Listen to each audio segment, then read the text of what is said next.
Bonjour chers amis traders, comme chaque fin de semaine, analyse rapide du Bitcoin, du DAX, du CAC 40, de l'euro-dollar et du SP500 pour la semaine à venir, en mode investissement et en mode trading. On commence tout de suite avec le calendrier économique de la semaine à venir, relativement calme par rapport aux semaines passées, sauf peut-être les indices de prix à la consommation de la zone euro qui seront annoncés mardi en fin de matinée. Pour le reste, à part les éventuelles phrases de notre camarade Trump, je pense qu'on peut s'attendre à quelque chose de relativement calme. Je vous propose donc de commencer directement avec le Bitcoin exprimé en euros. Il n'a pas fait grand chose par rapport à la semaine dernière, on est en bas du range dont on parlait déjà les 2 ou 3 dernières semaines passées. Si on regarde en journalier, on voit vraiment qu'il y a une tentative vraiment de percer cette zone de support. Ça peut tout à fait arriver, c'est tout à fait possible, puisque si on regarde d'un point de vue purement analyse technique, on voit qu'on a une divergence baissière qui est apparue sur le indicateur RSI il y a un petit moment déjà.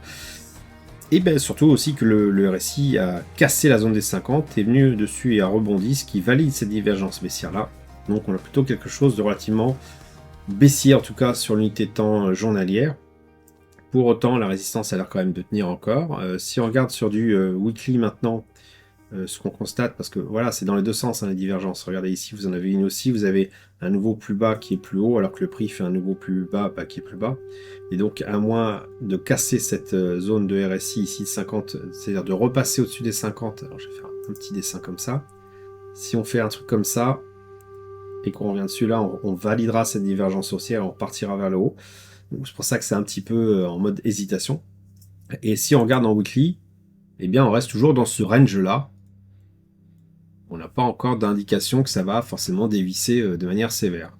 Et on a même rebondi sur cette zone-là, plusieurs divergences baissières qui sont apparues aussi ici en weekly, et pour autant le RSI pour l'instant tient. Donc on peut envisager deux scénarios, soit la tendance journalière l'emporte et auquel cas on va casser ce range-là, qui d'ailleurs sera même plus un range puisqu'on n'aura même pas fait une oscillation, auquel cas on va corriger peut-être de manière plus durable et pourquoi pas revenir sur la zone de 57 600. Soit on envisage cette zone-là comme un point d'intérêt assez pertinent pour entrer en position et tout simplement envisager que ça continue de monter vers le nord, ce qui est tout à fait cohérent puisque si on regarde en monthly, c'est quand même assez haussier, que la correction qu'on a là, certes est un petit peu plus profonde que celle qu'on a pu avoir ici, mais qui est encore du domaine du possible par rapport à celle qu'on a eue là, et qui de toute façon à l'image du Bitcoin qui, lorsque ça monte vraiment de façon violente, corrige de manière tout aussi violente. Donc, il faut soit rien faire du tout, soit tenter un scénario. Donc, si moi, vous me demandez ce que je comptais faire, eh bien, je serais tenté de dire, je peux tenter une prise de position à l'achat parce qu'on est en bas du range, parce qu'on est en dessous du point consensuel de ce range-là, parce que finalement, on a une zone de stop qui est relativement claire, qui est ici, sur le dernier plus bas, en dessous des 70 400. Donc, pourquoi pas mettre une zone de stop à peu près là. Donc, entrer en position sur une zone ici, alors on pourrait peut-être affiner un petit peu le schéma, on part comme ça, on met le stop à peu près ici, on peut tenter ça, donc ça fait un stop relativement proche, on met une petite somme, on essaye de voir si ça tient, si le prix repart vers le haut, eh bien on sera en gain latent, donc ça nous encouragera à conserver la position, et pourquoi pas bénéficier d'une éventuelle sortie par le haut sur range là, puis bien sûr si c'est complètement fallacieux et qu'on s'est trompé, eh bien le stop loss sera atteint relativement vite, et on n'en parlera plus. Concernant le DAX, donc il a pas mal évolué par rapport à la semaine dernière. La semaine dernière, on était au-dessus du point consensuel. Je vais peut-être zoomer un petit peu, on était au-dessus. Cette semaine, on est repassé en dessous.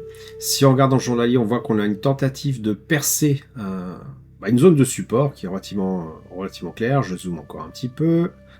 Voilà, donc ce qui est surtout vraiment intéressant de voir, c'est que ce point consensuel, d'ailleurs on va pouvoir le retracer, il est un petit peu plus ici. Donc on est juste en dessous. Donc ce sont des zones vraiment intéressantes pour entrer à l'achat. Tout simplement parce qu'on est en dessous du cours, je dirais, où il y a eu plus de grandes transactions, donc il y a une forte probabilité que le prix revienne sur cette zone-là, donc correspondant à 22 805. Donc c'est quelque chose qui peut être intéressant sur des choses un peu plus court terme, si vous faites de l'intraday. Pour autant, on a une résistance assez costaud qui est juste en dessous, qui nous protège, et donc ça, c'est des niveaux intéressants pour entrer en position à l'achat, avec un stop loss relativement proche, donc pourquoi pas quelque chose comme ça. Hop, si par exemple on peut entrer avec un stop loss juste en dessous de ce support là, et puis d'entrer là où on est actuellement, ça peut être intéressant. Alors bien sûr, on va pas envisager un retour sur des choses très long terme, plutôt sur sur ce niveau là, 22 815. Donc c'est vrai que le RRR n'est pas terrible, puisque vous prenez un risque plus grand que le gain potentiel. Maintenant, si vous envisagez quelque chose d'un petit peu plus haussier sur le long terme, c'est en fait une sortie par le haut de ce range-là, ce qui est tout à fait envisageable lorsqu'on regarde le graphique mensuel, hein, ça monte, on peut pas dire que ça baisse. Ça monte peut-être même un petit peu trop vite, donc il faut se méfier aussi, on peut avoir des retracements. Et donc, pourquoi pas effectivement en entrer en position. Je le ferai peut-être pas forcément dès maintenant, parce que j'estime qu'on est vraiment trop proche de ce point consensuel. J'ai plutôt envie d'avoir finalement une zone d'entrée qui me permettrait d'être avec un stop loss relativement proche aussi, mais un gain qui me permettrait d'être à minima équivalent en termes de risque. Donc plutôt sur un point d'entrée un petit peu plus bas. Là où se trouve d'ailleurs mon stop loss suiveur.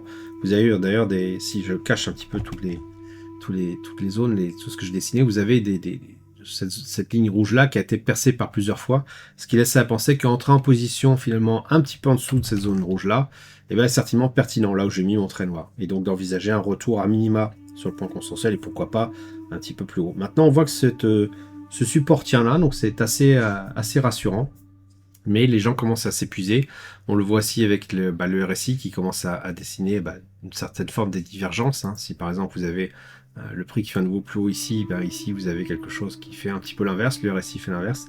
Et donc attention, hein, si vraiment le RSI casse en dessous des 50, là on est en journalier, on peut avoir un retracement un petit peu plus profond. C'est pour ça que je dis qu'il faut attendre de voir un peu ce qui va se passer au niveau du RSI et ne pas se précipiter et acheter dès maintenant.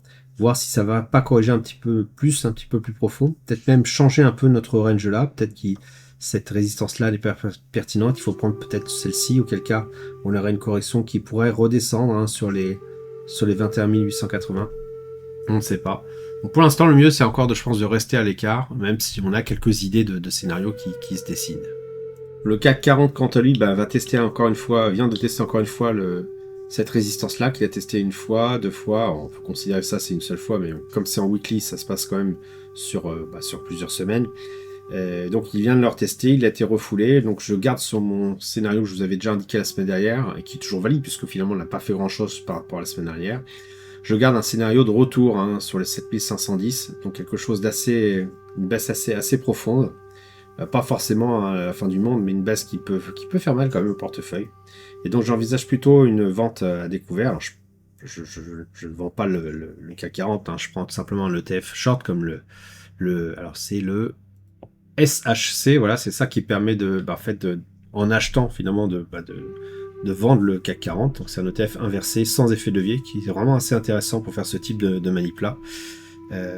Donc pourquoi je dis ça, parce que je pense que sur le court terme ça peut très bien corriger, revenir sur les 7500, même si c'est vrai que sur le long terme on peut pas dire que ça soit baissier, hein. C'est quand même plutôt haussier sur le long terme pour le CAC 40, donc plutôt une sortie vers le haut pour le CAC 40, même si ça peut retracer temporairement sur les quelques semaines à venir, donc une correction plutôt sur les quelques semaines à venir avant une reprise vers le haut. Donc c'est plutôt mon scénario, mais encore une fois c'est juste mon opinion, c'est pas forcément ce qui va se passer. L'euro-dollar, quant à lui, n'a strictement rien fait par rapport aux semaines passées, tout simplement parce qu'on est sur le point consensuel, là où il y a le plus d'échanges, donc il faut que tout ceci se tarisse et qu'une tendance se montre, pour qu'on puisse soit dire ça va monter, soit descendre. On s'inscrit toujours dans un tunnel de latérisation, donc c'est pour ça que c'est pas forcément génial de se positionner sur ce point consensuel là.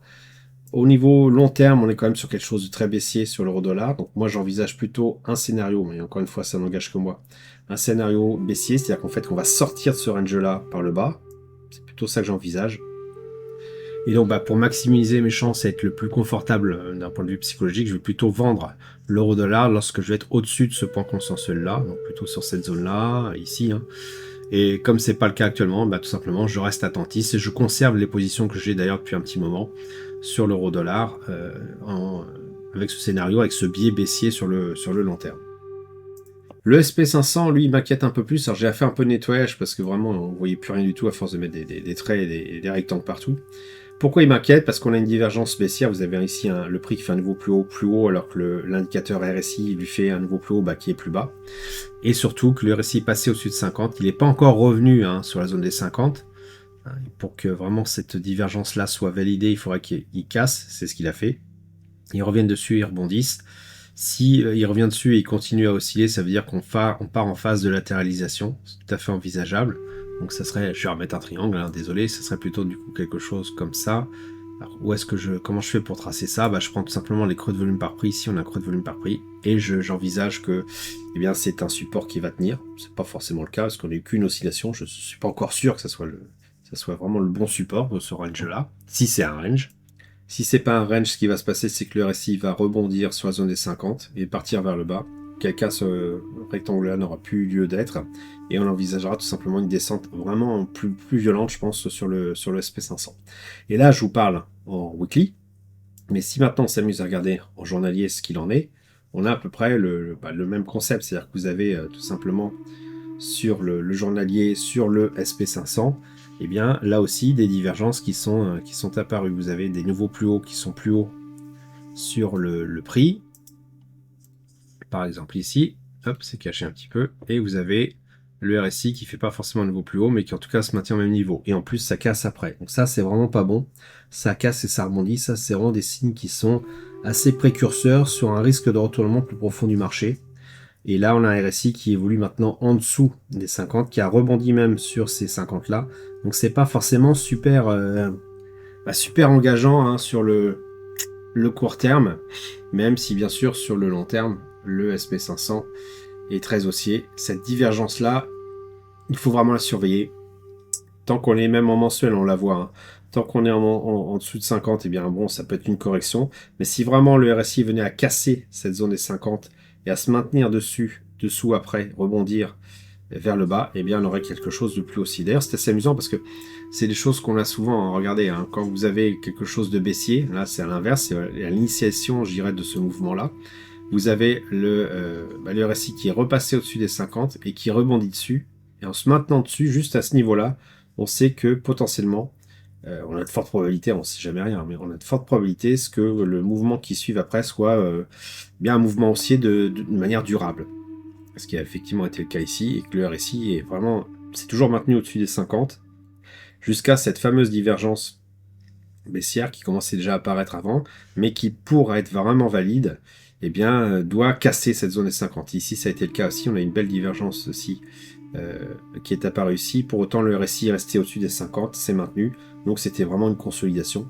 Par contre, si le RSI casse la zone des 50 ici, cette consolidation-là sera tout simplement le marqueur d'un retournement baissier un peu plus durable. C'est comme ça que je fais vraiment les analyses sur le long terme, et c'est ce qui m'a vraiment permis de détecter dans de très nombreux cas les retournements de fond des marchés, en tout cas sur le long terme. Le court terme, c'est un petit peu plus difficile, il y a vraiment des variations, mais sur le long terme, c'est difficile de tricher avec ces indicateurs-là. Dernier petit bonus sur l'or qui vient appuyer un peu mon propos, c'est-à-dire qu'on a l'or qui a cassé par le haut, hein, ce range-là dont je vous parlais, on voit peut-être un petit peu plus en weekly, et qui indique tout simplement qu'on est encore loin d'un retournement baissier hein, sur l'or, même si effectivement des divergences sont apparues, dans la mesure où le RSI se maintient au-dessus des 50 et repart à la hausse. Bien, pour l'instant, on a remis une pièce dans le jukebox et il est probable qu'on continue une petite oscillation, enfin une petite montée encore pour le métal jaune vers le nord. Donc tout ceci donne à penser que les gens ont tendance à fuir les actions pour aller peut-être sur l'or. Hein. Je ne sais pas ce qui est fait exactement, mais en tout cas c'est un indice. Et donc, il faut peut-être se méfier hein, sur ce qui se passe sur les marchés actions, que ça peut corriger de manière assez violente et peut-être durable sur le long terme. Voilà, j'espère que vous avez apprécié cette vidéo. Si c'est le cas, merci de laisser un pouce pour m'encourager à continuer. Abonnez-vous à la chaîne YouTube pour ne rater aucune nouvelle publication. Je vous dis merci et à bientôt sur le blog. Quand j'ai commencé le trading, ce n'était pas pour gagner des millions d'euros, me pavaner en voiture de luxe à Dubaï et vivre une vie de jet set. Bien au contraire. Mon objectif était tout autre, c'était avant tout de pouvoir être serein, pas besoin d'être millionnaire pour ça. Non, moi je voulais juste être autonome et ne dépendre de personne pour faire mes choix de vie. Ce que je voulais, c'était pouvoir aller en bord de mer, me balader dans la forêt, me réchauffer au coin du feu dans ma petite maison, sans avoir à craindre de ne pas pouvoir payer le prochain loyer. Un objectif simple, puissant et réellement atteignable à la fois. Cet objectif, je suis en train de l'atteindre. J'ai ma petite maison pas très loin de la mer, elle est payée, elle ne coûte pas très cher en entretien. Mon activité de trading me fournit une partie de ce dont j'ai besoin pour vivre. Pour le reste, j'ai encore une activité professionnelle, mais elle me sert plus à épargner qu'à vivre. Si vous souhaitez savoir comment je m'y prends pour gagner de l'argent avec le trading, je vous invite à vous inscrire sur le blog.